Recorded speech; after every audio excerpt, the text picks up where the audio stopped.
Hello, Simone. Today I am going to be making an argument that anyone below replacement rate. So if you have 2 kids, you're below the replacement rate. So anyone with less than 3 kids Okay, 2 kids is considered a lot these days. is a cuck. Definitionally, you're a cuck.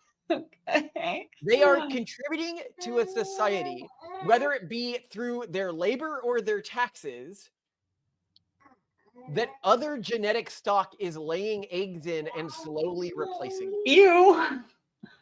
Ew. It's true. It's true. They are contributing to a future that their genes do not play a role in. They are feeding the genes of other people, which is what cuckoldry is. The cuckoldry comes from the cuckoo bird, which lays its eggs in another bird's nest, and then they take all the food, and the other birds end up dying, and they, end up being what this other species of birds is caring for, the cuckoo birds. Because they have stronger children, they have bigger children, they have more robust children, where the other birds have these, does this not work in this modern time, these high anxiety children who can barely hold it together. They end up just closing off and going in a corner and having a good cry.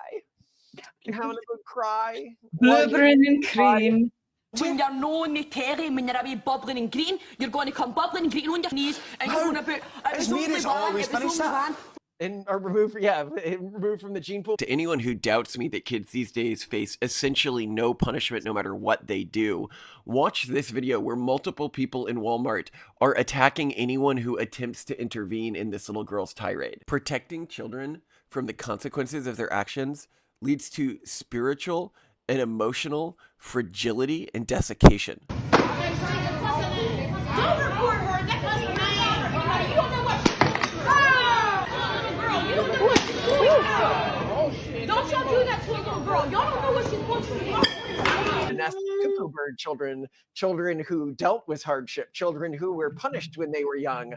And this point is a point that I cannot emphasize enough for pronatalist parents. I found one study showing that 74% of parents were practicing gentle parenting, and another showing 78% of current parents are practicing gentle parenting. That's parenting without punishment or discipline. Your goal is not to remove negative stimuli from your children's life. It is to raise children with robust, ambitious, vital spirits within them. And that is done through stoking their internal wills rather than smothering and protecting them. You need to raise the type of child whose spirit looks like that of the cuckoo in relation to those whose spirits have been desiccated by the urban monoculture. Cuckoos are brood parasites that trick smaller birds into raising their chicks. In this video, a larger cuckoo chick is being fed by a smaller foster parent that mistakenly believes it's its own offspring. But it's worse than that. If you've no kids, there's little difference between my husband knocking up your wife and me getting pregnant. Either way, you have no kids, and he is one more in the nest that we all share, the next generation. The next time someone brags about getting sterilized to spite Republicans for winning an election cycle, ask them to please stop sharing their cuckoldry fetish so publicly. No, Ouch, Malcolm. This is true across the board. I can constantly now see self-ownership. Like recently we did an episode where a woman was bragging about how she was sterilizing herself because Trump won this election cycle.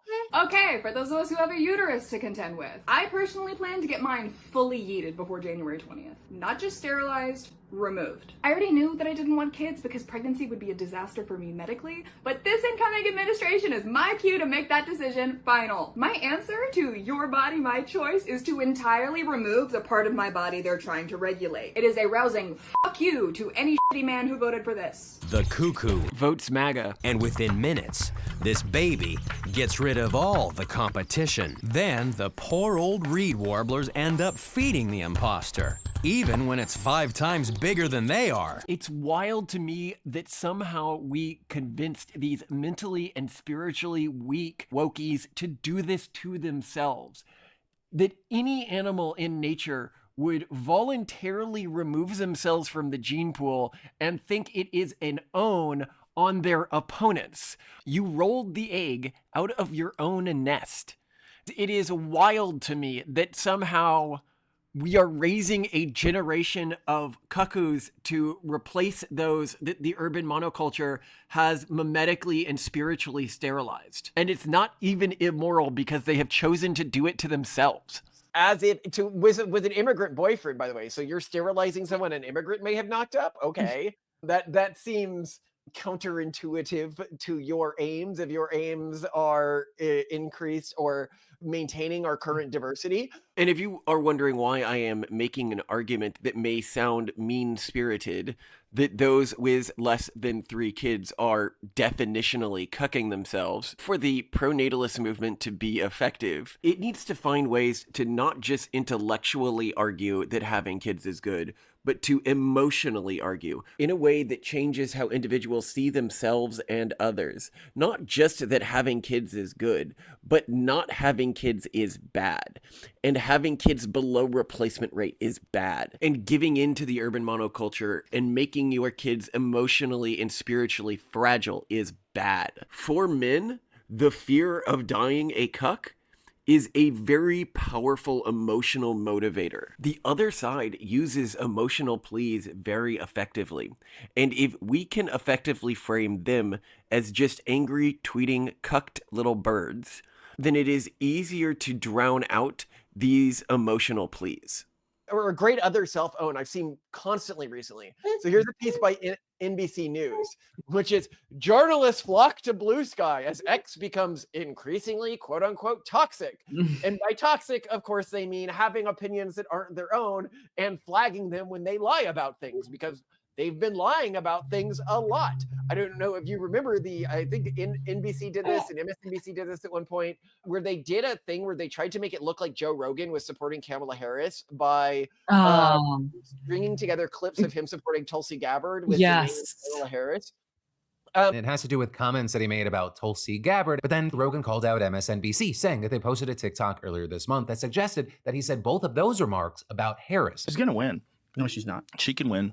She is a strong woman. She is a person who served overseas twice. She in a medical unit. She was a congresswoman for 8 years. Yeah. She is a person of color. She's everything you want. Tulsi even sharing the clip and writing. MSNBC is again exposed as a propaganda machine for the Democrat elite and how they will brazenly try to deceive the American people. And it's like, oh, you don't like being called out on your disinformation. And so you're bragging about, as we've mentioned, like The Guardian has left Twitter, you're bragging about moving to a platform that has, and I love, they'll talk about, and this is what they constantly do. They'll be like, X has like 300 million active users and we have 27 million accounts. And it's like, how many active users do you have, buddy? Because you just compared accounts to active users. And they're like, we have we're around 1 million. We have, so it looks like no, I think it's X has what is it, 100 million active users, like 200, I can't remember, I'll add it in post. 237.8 million daily active users. And they've got, I remember 1 million active users before the presidential cycle, 3 million active users now. They are around 1% of Twitter. They are not relevant. They are bragging about entering an echo chamber where no one is going to hear or listen to what they're doing. Everyone likes me and thinks I'm great in my safe space. My safe space. You might call me a pussy, but I won't hear you in my safe space. You will see there's a very select crowd in your safe space. People that support me, mixed in with more people that support me and say nice things. You cannot stop me from getting inside. I am cold and I am hard, and my name is reality. Oh no, not reality. Somebody stop him. So what would you say to the counter argument and the observation made by many people talking about prenatalism that pronatalists are in the end, these people having more than 2 kids are ultimately paying for all the people who aren't having kids, that we're funding their lifestyle and that they are financially abusing us, our children? Yeah, well, but we genetically win at the end of the day. And Yeah. I don't think that our children are going to care for you in your older years in the way you expect them to. Well, they're going I to be think forced by their governments through tax if to they pay if for. they stay in governments that attempt to do that. I think governments that attempt this are going to find the talent and the increasingly concentrated wealth pools leave very quickly. I Mm. think that they think, "Oh, well, I fed the cuckoo because the cuckoo children were the strongest children, and I expected the cuckoo to care for me in my retirement." And then what I realized is the cuckoo don't give a shit about me. The cuckoo thinks I am the enemy. The cuckoo, oh, yes, it suckled from my teat for a while, but it does not care at all. And I think that they think that they're going to be extracting a lot more from our children than they're actually going to be extracting. And I think that I am okay with individuals, even ourselves, from framing things this way. Oh, because it's a good way to get to progressives, right? Like a progressive doesn't understand that. And so we're like, okay, well, don't you understand that you're foisting your responsibility on the migrants that you are taking into your country? And they're like, oh, I guess, yeah. So we're really hurting migrants. But the reality of the situation is those migrants' children, when they're like, yeah, we want to throw, LGBT people off roofs. And the progressives are like, you won't be thinking this in 20 years. And it's like the ones that didn't continue thinking that are the ones that stopped having children. The ones that did keep thinking that and had a lot of kids are the ones that are going to set the tone of your culture moving forward. What happened to a gay couple in Gaza? Executed according to Islamic law. Islam doesn't endorse gayism. Islam doesn't endorse homosexuality.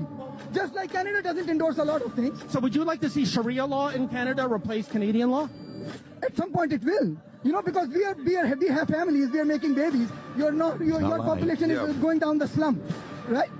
And by 2060, according to Pew Research Institute, your research, by 2060, Muslims will be the biggest religious group the world over. What are you going to do then? Actually, go post Sharia is even then. One day we can have a Muslim majority nation here in Canada, right in your face. And people are then like, well, Malcolm, are you saying you're concerned about these immigrant groups that, have these incredibly, I guess, archaic belief systems that are really antagonistic to things like gay people and stuff like that? And I'm like, they should be concerned about them, but I'm not, because these people are not particularly technologically competent, and they'll be bringing the types of people who think that gays should be thrown from roofs. They are not the types of people who develop advanced AI drone systems. By the way, if you want to hear a cool AI story recently, I saw a story about an AI dog that was being used to deliver drugs to people. And when the police... Where? It was in Russia. Oh, it shut cool. down and internally erased its own, like burned its own navigation system and hard drive, so they couldn't find out who it belonged to. So it allowed drug runners to run drugs to locations without any risk at all. Oh gosh, at first I thought you meant like aid, pharmaceuticals, malaria drugs. No, this is like, okay, the fun stuff. Okay, all right. Isn't that kind of wild? Fun. Yeah, I mean, much better that than a human with something shoved up a bodily cavity that we don't want things shoved up. That's very interesting. Good for that. I think we can buy robot dogs now, can't we? If we want to. Yeah, we can. Like the Boston Dynamics dog. Isn't that for sale? Yeah, this is the Boston Dynamics dog. Oh, that's so cool. Or a knockoff. Honestly, I bet their team is thrilled. I mean, just to know that, because I mean, you know that your tech is useful when a drug cartel uses it.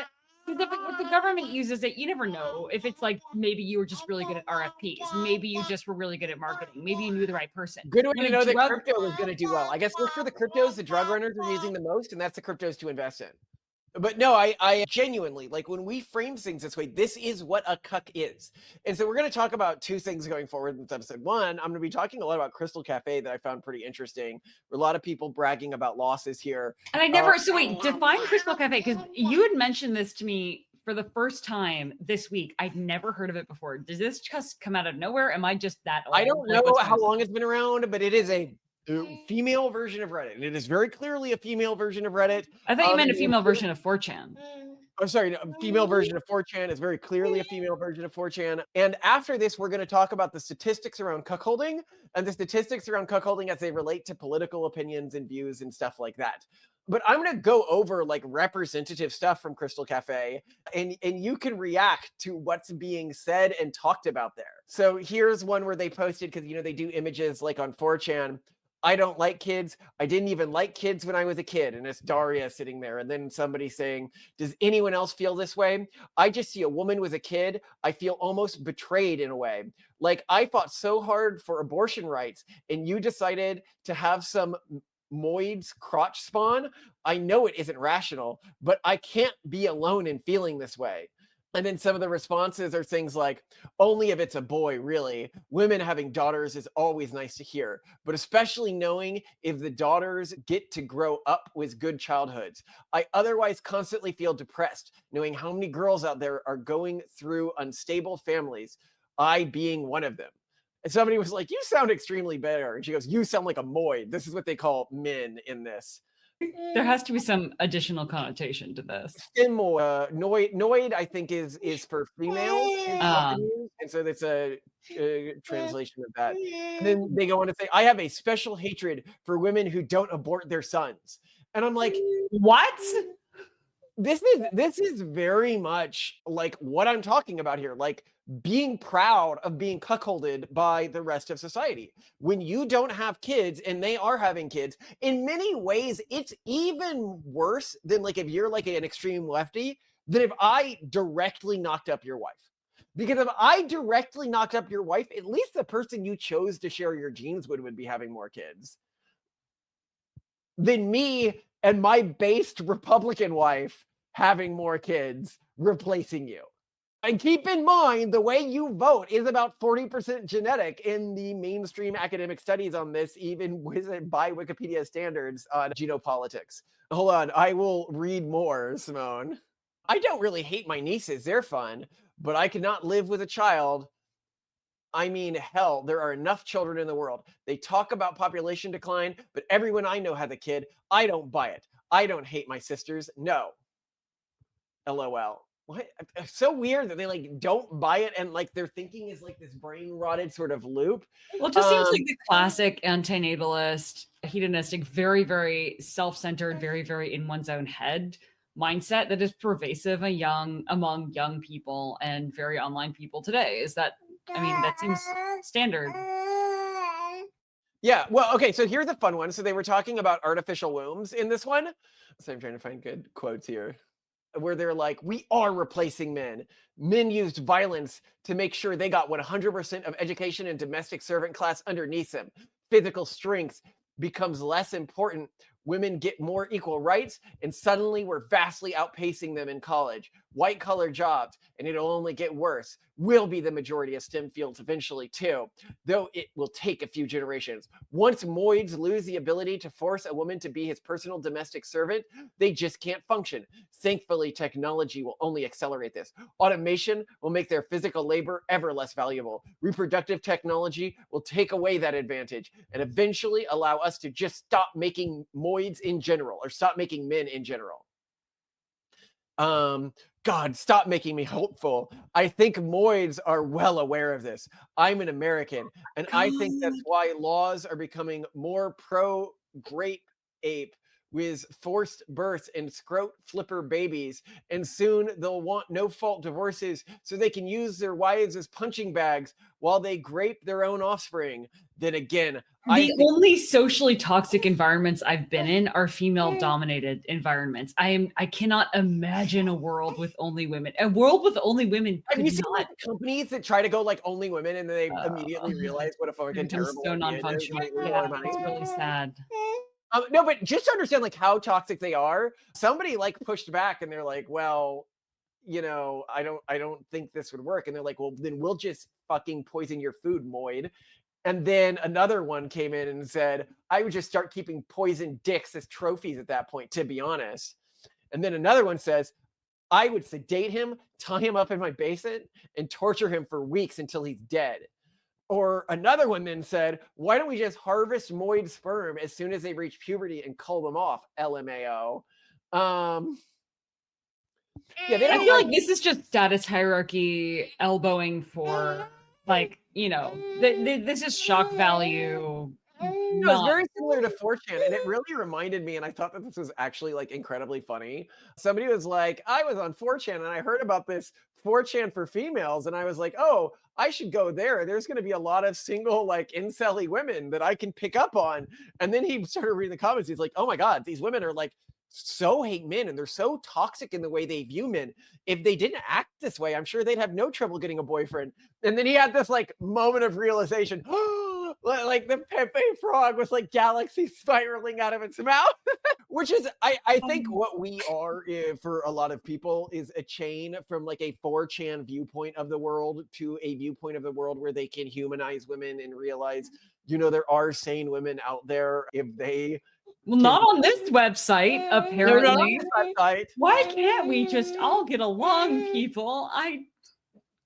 We want the same thing, broadly speaking, don't we? Hold on, but I actually think even on this website, they are really open to be talked to. They are really open to, let's just say, if you go to the section of the website that talks about frequent like fantasies they have, being subjugated by conservative men is a very common fantasy on this subreddit. And being forced to serve conservative men or even raped is pretty common in their like fantasy section. And they're like, of course, I never want this to happen in reality, but I'm just talking about like what gets me off when I think about it. Also, a weird amount of attraction to their fathers. I know, right? Let's just say that these aren't exactly the most. I'm not going to kink shame. I'm not going to kink shame. Okay. But I don't know if the arousal patterns that they have are highly correlated with mental stability. I don't even know what to say. This is so weird. So weird. Well, I mean, what do you think of environments like this? Like, I think that this is true, and I think that through seeing this and through working on an environment like this, some red pillars might be like, or some 4chaners might be like, oh, I see that if they learn to humanize males, they would better be able to target males as romantic partners.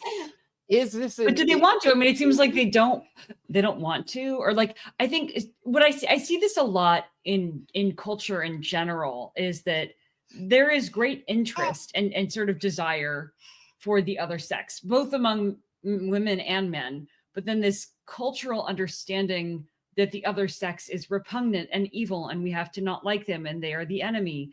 And so there's this weird push and pull.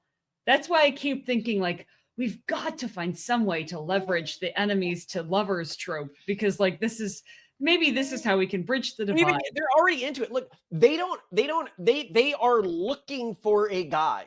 And this is the thing about guys who like don't date progressive women. So many of them are just looking for a guy that they see as a strong leader who they do not see as victimizing women. If you, unfortunately, if you do the stupid thing, like you leave them at home and you go work every day and they get on online forums, they'll get brainwashed and start to hate you. If they go to a job that you're not involved, I really do think the sword and shield marriage, the working together with your wife, is the only pathway. Because when you atomize yourself from your wife, you provide cultists the opportunity to brainwash her. But when you don't provide this opportunity, when you are the strong leading force in her life, you don't have to worry about this. These women want a guy like me, basically. They want that, and they would change from these illogical and self-deprecating and self-hating mindsets if they had that. But so few guys are willing to provide that anymore, I think is part of the problem. They get in these misogynistic mindsets that prevent them from humanizing the women that they are targeting. And so they cannot think through, oh, this is what she likely actually wants. Like when I'm not seeing her as annoyed or whatever, right? Now, let's talk about cuckolding, because this is the cuckolding episode. This is the us calling out all those cucks out there. And interestingly, there was another guy who did studies on this and found that while masochism was higher among Democrats, cuckolding was higher among Republicans. And I remember seeing that. That's why I'm like, I'm not sure where you're going to take this. I'm very curious. Well, we'll get into the data, but I actually think the reason is is that a certain portion of the population is born with arousal through humiliation. And in democratic men, they are more likely to be okay gaining that arousal through humiliation and denial through being subs and being subjugated by their partner. Whereas the Republican leaners, I think, are less likely to be interested in being subs or subjugated.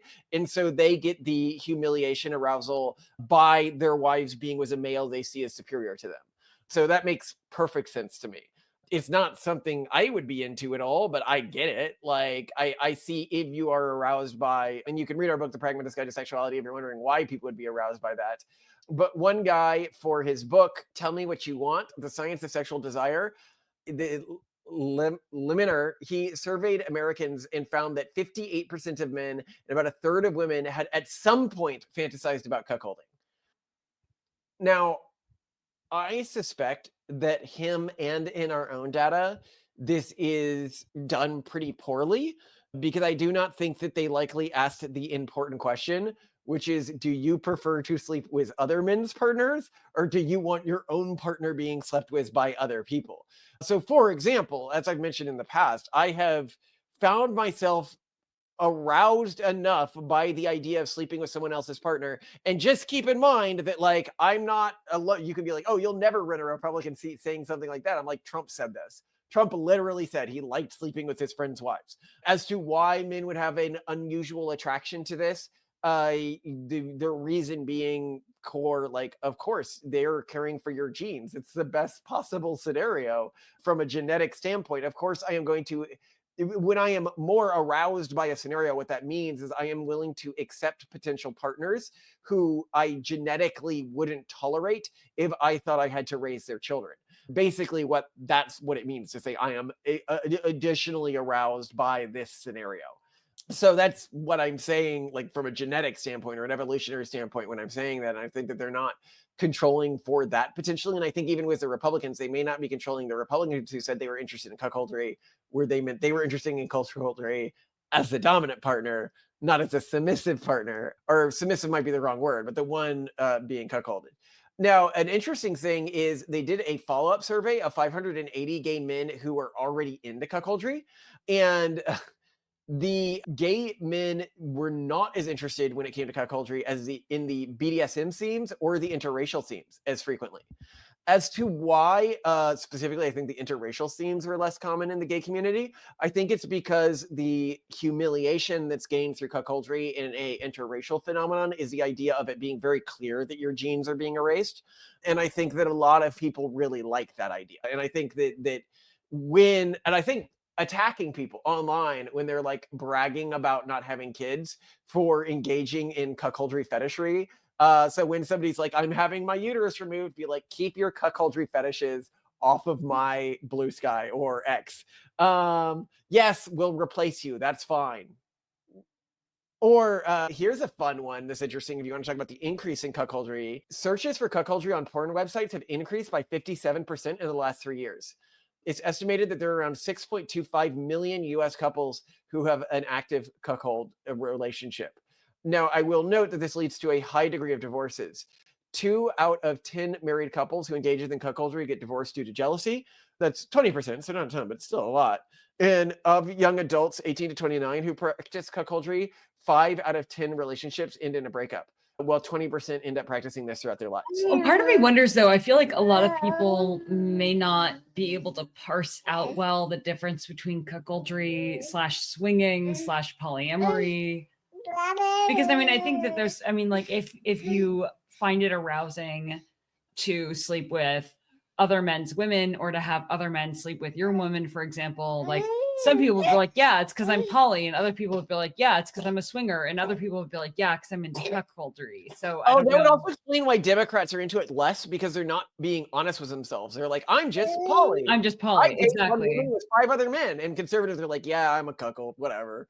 That's probably a big part of it. So yeah, I feel like it just, in terms of measurement here, there's so many, like, the extent to which you're exposed to, or you call things or label things in different ways. There are too many ways to label this. I agree with that 100%. And I also went back to our old data on cuckoldry to see what it was most correlated with in terms of other fetishes instead of just being Republican. And so admitting that you are into cuckoldry, being dirty was one where it was a big discrimination. So men who are into cuckoldry, 41% engaged in some form of pornography where being dirty was part of it, and only 5% of men who weren't into cuckoldry engaged with that. Oh, by the way, so people get an idea, That's so weird. was looking at regular masturbation, and our sample only showed way lower than the other samples, only 18% of men into cuckoldry.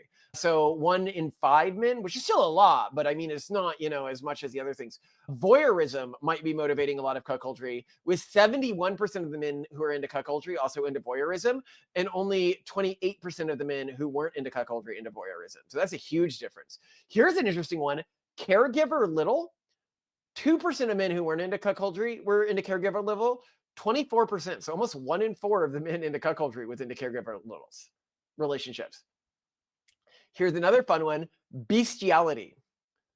0% of the men not into cuckoldry were into bestiality.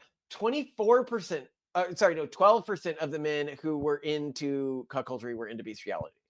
So about 1 in 10 guys. I think that has more to do with cuckoldry already, something where you have to have kind of really delved into and been open with yourself about your arousal pathways to have discovered okay, I'm actually into this. I'm going to say I'm into it on a survey. That means you're also more likely to be someone who is delved deep enough into their arousal pathways to admit on a survey that they're into bestiality. So again, I think that's more about knowing.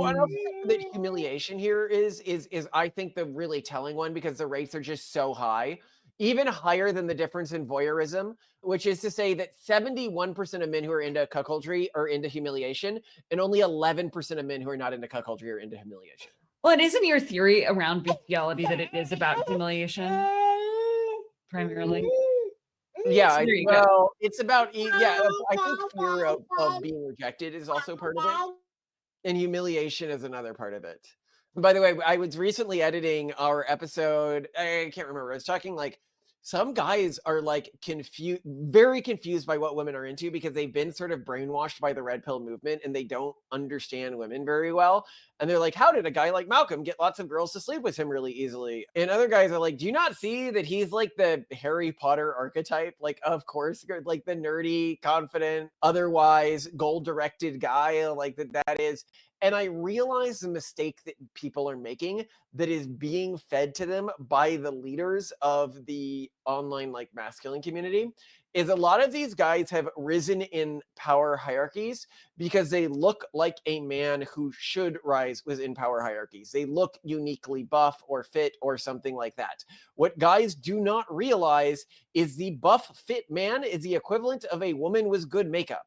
The only people who care about that are other women. This is it's preening behavior. It's preening. Right. It's preening behavior. It's an internal sexual hierarchy and not external sexual hierarchy. And they're like, well, why is it that and this is the studies, this was the big break for me. When I realized that they were looking at studies where they would show women different body types and say, like, which man do you most want to sleep with? Like, which man do you find most attractive of these samples? And they'd be like, look, women are choosing the really muscular men. And I'm like, you are showing a fundamental misunderstanding of how women choose their partners. I would ask you to take that same sample of women and then say, draw the guy that you have fantasized most about, or draw the last guy that you last had an obsession with, a sexual obsession with. What does he look like? Who was the last guy who you became obsessed over and had increasing intrusive thoughts about? That's where you find what women are actually overwhelming. I'm picturing a scene from Turning Red where she's under her bed and she draws a picture of the guy she has a crush on as a mermaid or something. Okay, his shoulders are kind of nice.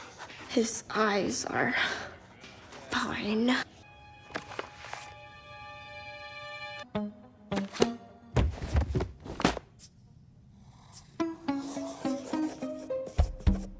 Yes, no, that's actually it. Well, and this is the thing where guys are like, women must be into like really tough men. I was like, I hung out on Tumblr when it was like a woman porn site, basically, where women were just drawing like what they were into back then.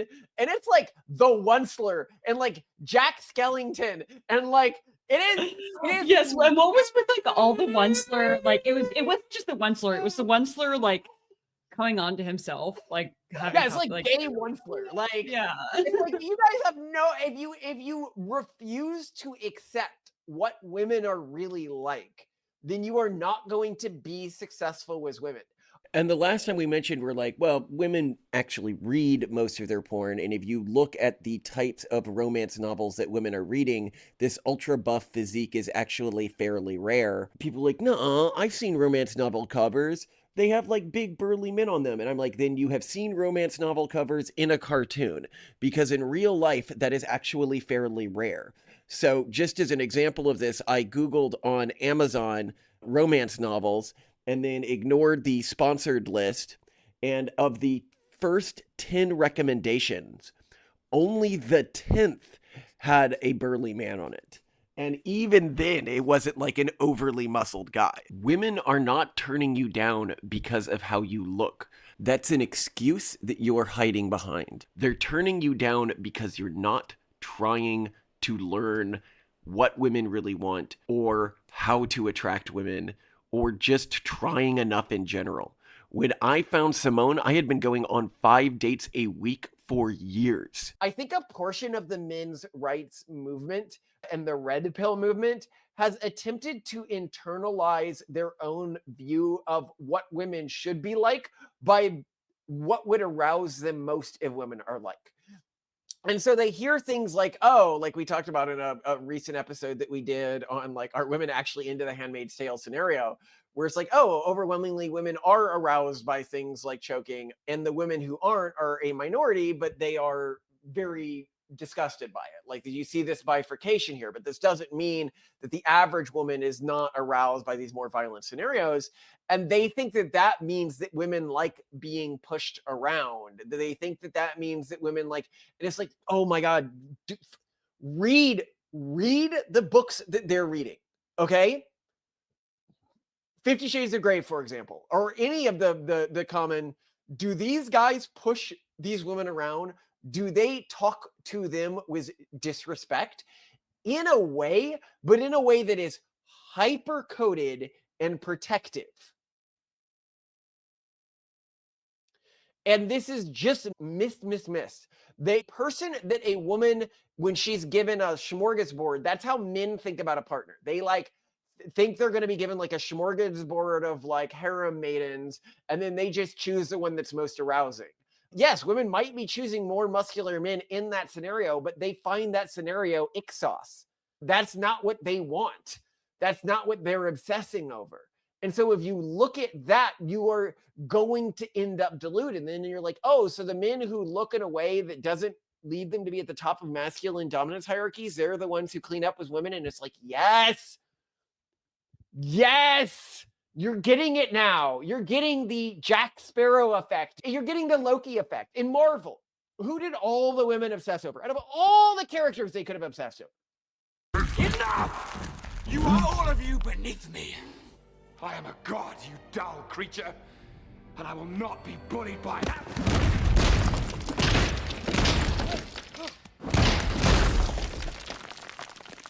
If your understanding of women can't explain why Loki was the character they obsessed over, then you don't understand women. And if your explanation... Well, and then also like weirdly like dad bod Thor, what was that? I don't get people. Women liked dad bod Thor. Yeah, what was that? It was Loki and dad bod Thor. That's who people were talking about. Why? It's just the truth of it. I get Loki though. I get Loki. Female sexuality. It's not. Yeah, I like pale, skinny-looking people. Yeah. Dad bod Thor though, not my thing. Yeah. And I think that this also means that when guys actually accept the way women actually think, they'll realize they have a lot more of a shot than they think they do. Yeah. There's probably a lot of guys who just assume that they have no chance, and they do. And then conversely, there are a lot of guys who think that they're hot and they're not. So it is hard to parse these things out. But yeah, I mean, in the end, it doesn't matter. The people who are going to have a lot of kids are going to have a lot of kids. And I think the motto of the pronatalist movement is, we will replace you. We are the cuckoos. We are raising the strong children. We are disciplining them to be resistant. We are disciplining them so that they don't have these horrifying mental health issues. We are not retreating to the refuges of LARPing some past tradition that obviously isn't protective. We are actually trying to rebuild the ship in real time. I want to see if I can find the Clockwork Planet scene here, which I was an anime I was watching recently that was such a perfect example of the antinatalist versus the pronatalist. And then the antinatalist guy is saying to the protagonist, which is a female male partner, it doesn't look like those two have any intention of giving up. What do you hope to gain from this? You pretended to repair the world, but really you were deforming it. Do you understand yet how it feels to be powerless? To be unable to resist while the world crumbles? Can you taste the despair? This is how humanity has suffered me. How the hell can you be so arrogant? Nobody gave you the right to speak for all of humanity. You may have given up, but whatever happens, we never will. You can praise humanity all you want, but I won't accept it. You will know despair. You will feel how heavy a crime it was to twist the world. Marie, I'm finishing up the tourbillon and hooking it up to the bypass now. It's like no repair work I've ever seen. That's because it isn't repair work. They're giving birth to brand new gears.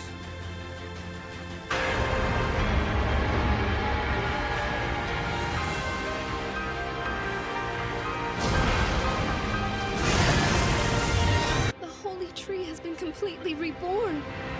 And I think that that's what the pronatalist movement is versus the antinatalist movement, is they are the most cartoonish villains I could hope for in my life arc, to the extent that I find it, unfortunately, further evidence that I might be in a simulation that's just trying to give me the perfect life. I don't want to wake up if this is a simulation. I think it's great.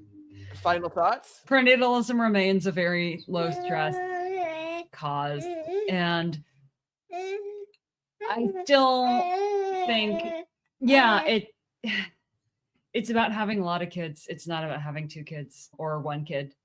It's about going into it. Either you're into it or you're not. Like, oh, I want to have 1 kid. I'm like, then you don't matter. Like when people at the but it's not just that. It's like it's the worst. And of course, some people are restricted by fertility problems and other things that they just can't control. And I don't want to judge people who have only 1 kid, but when you've had 1 kid, you have taken 80+% of the sacrifice of the hit to your life, because now 24/7, you will be responsible for someone for the next 20 years or more who needs you. And yet you're not getting nearly any of the benefit of being a parent. And your kid isn't either. Like kids seem to really flourish with siblings. Very likely to, and you look at the data on this, if you have 1 kid, they're going to have 1 kid. Mm-hmm. Your DNA is halving every but generation. also that kid is not getting opportunities to care for others, to learn how to be selfless, to learn, have challenges, develop boundaries, play all the time. I would prefer people have no kids to 1 or 2 kids. Yeah, I feel like it's better to do no kids or at least 3 for sure. I'm with you on that. And it's not something I came into this thinking at all. So that's but now that you've been a parent of 4, you're like, obviously. Yeah, no, and it's so much harder just having 1 or 2 kids. It gets easier starting with 3, which is terrible because everyone tells you they're like, well, 3's the worst. And that's when it started getting better for us. Well, I think these are people who space out their kids a ton. I mean, you should be having a kid Yeah. If you're a pronatalist. Yeah, I think if you get used to like life without diapers and then you go back to diapers, would be a nightmare. But we're just gonna have diapers for the next who knows how long. Hopefully a very long time. I love you too, Malcolm. What are we doing for dinner tonight? What I was gonna do today, because now we don't have really slices of turkey anymore. We have shreds of turkey. So a couple options. One, I can do like a golden curry brick with white rice for you, or we can do fried rice. But I could separately saute. Can you do taquitos? Turkey taquitos? Would that not work? Just like cheese and plain turkey? You'd like that? Seems awfully plain for you. I dip it in sauces. Okay, but like you're okay with plain turkey. inside with cheese. Something on With it. cheese. You can, Obviously, there's cheese. Well, how about this? You put a little bit of the salsa you made on it. And it would probably make them soggy on the inside if I. No, maybe Okay, not. well then, look, if you want to try something else, I'm also. No, I'm really happy as long as you're okay with like dipping them in sauces for flavor. Just make sure you use a cheese, and we got to get sharper cheddar for our cheese for this. Okay, well, I can put in cheese. Do you want me to put in a little bit of hot sauce with it or something? No, it'll be good. I'll dip it in hot sauce or whatever. Okay, so then what I'm going to do first is saute the turkey in sort of shreds with some butter to both like heat it up and just I add think that's a some great idea. fat. Then I'm going to melt. Well, I'm going to put the tortillas in a pan with butter, melt the cheese, and then put in the turkey, and then you're good to go. Yeah. I am so Okay. lucky to have you as a wife. I am so lucky. This is what I mean. This is every man's fantasy. A diligent pilgrim wife who cooks amazing meals for him. My pilgrim call. Your turkey was so good. Oh, thank you. That was that's the Christmas miracle. You this did year. really good. That like, I'm not lying. somehow You are a humble person. And you'll be like, my turkey was damn good. Yeah, I didn't know because you grow up eating other people's turkey and just assuming that this is what turkey is, and then you make it and you realize that it could actually be good. It's exciting. Yeah.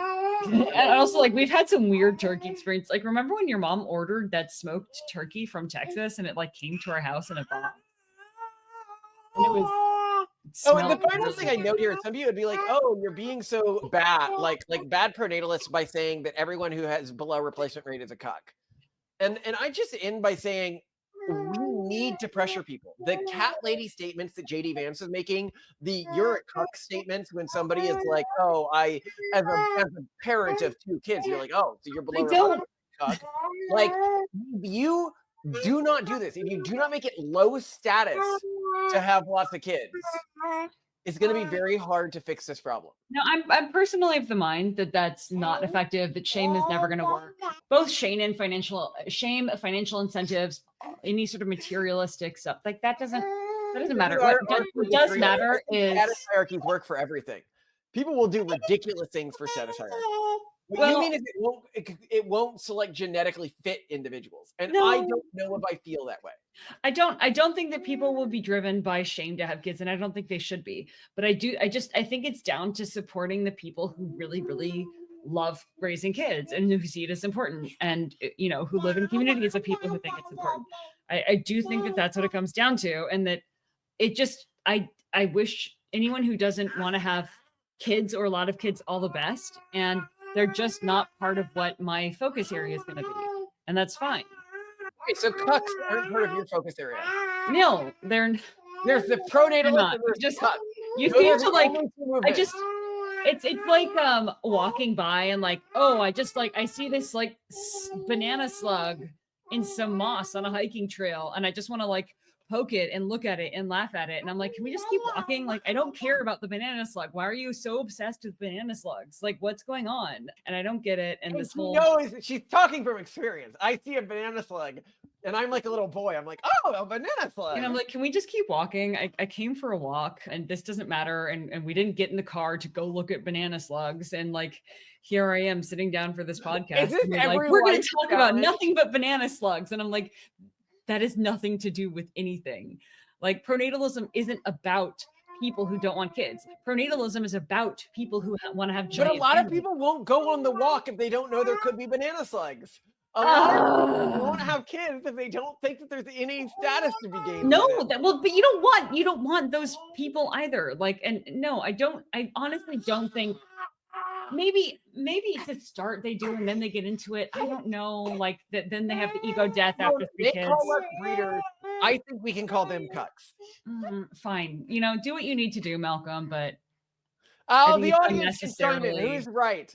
The kind and benevolent Simone, or the malevolent, vindictive Malcolm? Well, first off, just to be clear, in our culture, nobody gets points for being kind because that's just a term that is used for insipid people who you can't describe using other words that are more interesting. So I'm not trying to do this to look good. I just think it's unnecessary, and it like opens you to liabilities when you don't need to be open to liabilities. So Anyway, I'm going to make you your turkey taquitos, and yeah, I Use love you. more cheese than you've been using. Okay, just tons of cheese and Even more than last time. Hard cheddar or as hard as you barely can. any turkey. Yeah, I'll go hard on the cheddar, and I love you.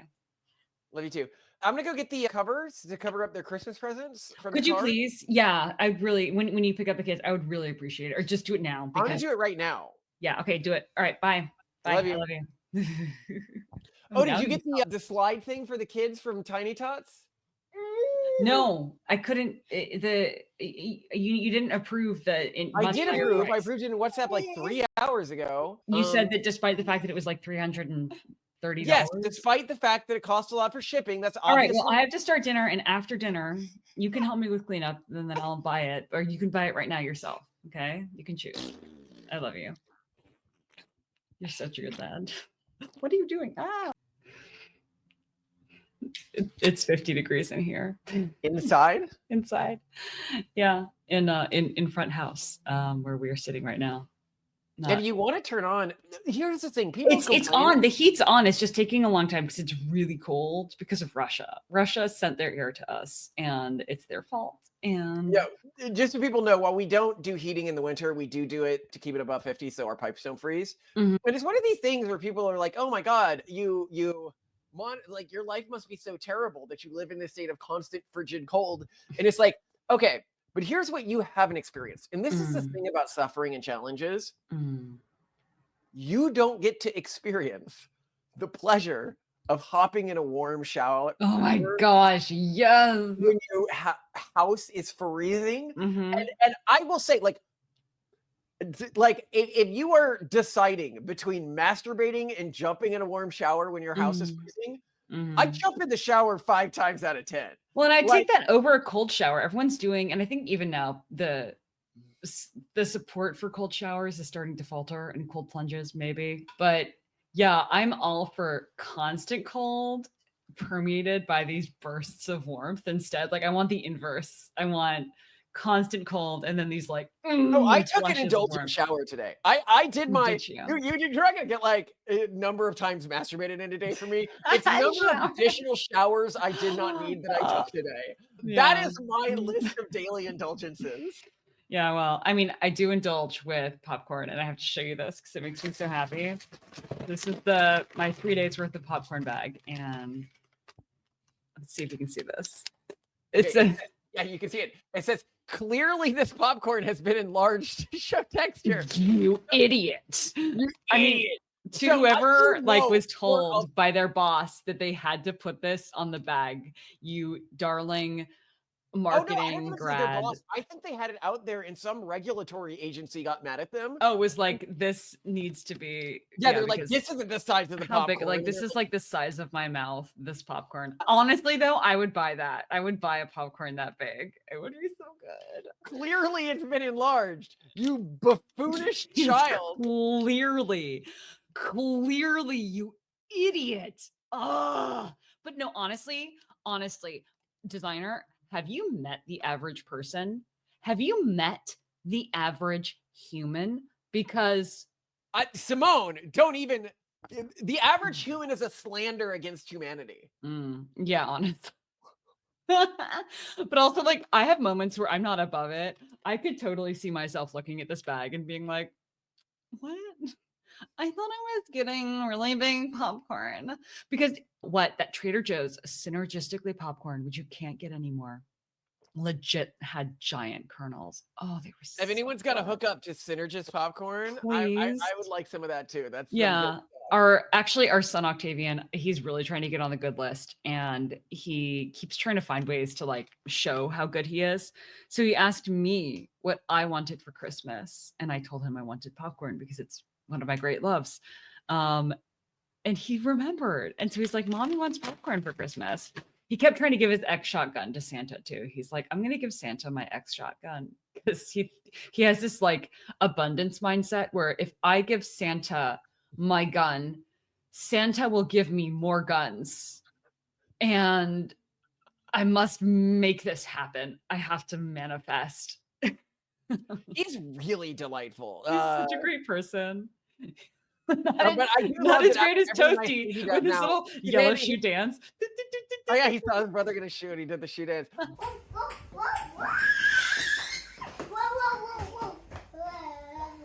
I love Octavian now.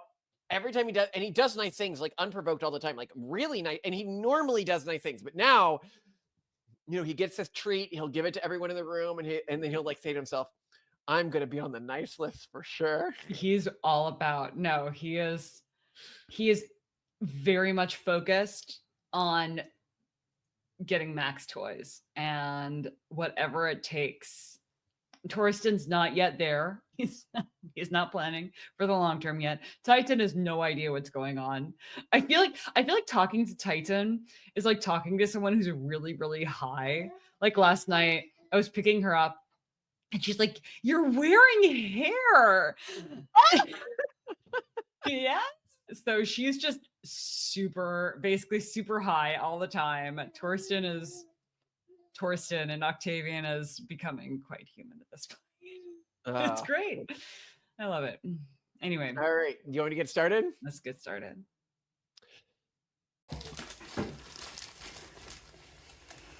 Thanks. It's still a little tiny. See this tape?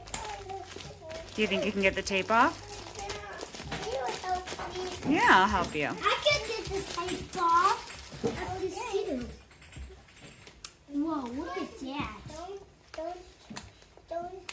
Oh, it's not safe. It's not sticking to my hand. It's a plastic band.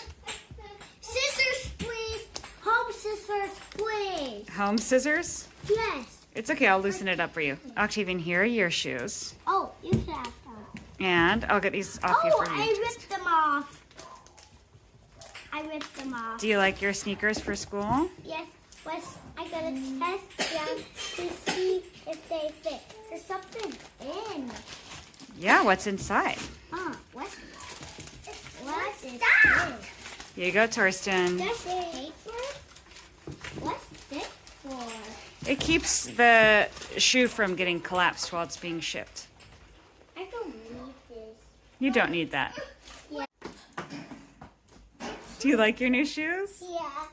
What's special about them? We have ties to trust ourselves.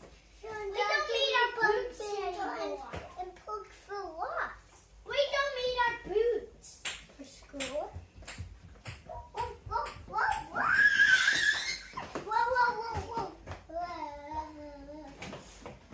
Please, don't forget this. Titan, what's that? What are you doing with the iron?